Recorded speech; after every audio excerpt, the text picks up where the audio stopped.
অনেকে আমার বিরোধিতা করতে পারেন না, আমি ছোট বয়স নিয়ে বলছি, আপনি লিখতে পারেন খেলাফত ব্যবস্থা ছাড়া মুসলমানদের ভাগ্য পরিবর্তন হয় না, হতে পারে না, হবে না।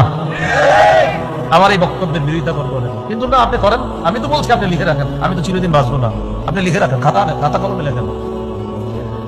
বলতে পারেন হাজার হাজার মিনিট টাইম আমি নষ্ট করে পড়াশোনার আলোকে বলতেছি, এছাড়া আপনার শান্তি আসবে না। আমার বিকল্প অনেকে বলবে এটা না, এটা ঠিক না, ওটা ঠিক না। আপনি আসেন, আপনি বিকল্প ব্যবস্থা বললাম তো, শান্তি আসবে সাময়িক, এক সপ্তাহ থাকবে, 2 দিন থাকবে, 3 দিন থাকবে, গজব আসবে।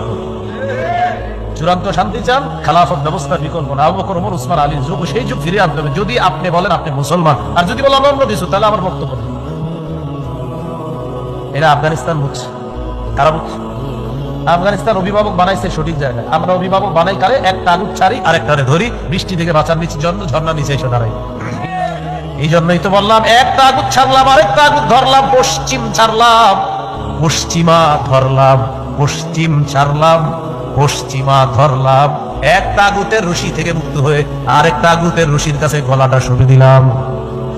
ভাগ্য পরিবর্তন হবে না, চূড়ান্ত ভাগ্য পরিবর্তন হবে না। ইসলামী হুকুমত ছাড়া মুসলমানের ভাগ্য পরিবর্তন হবে না, এটা নিশ্চিত।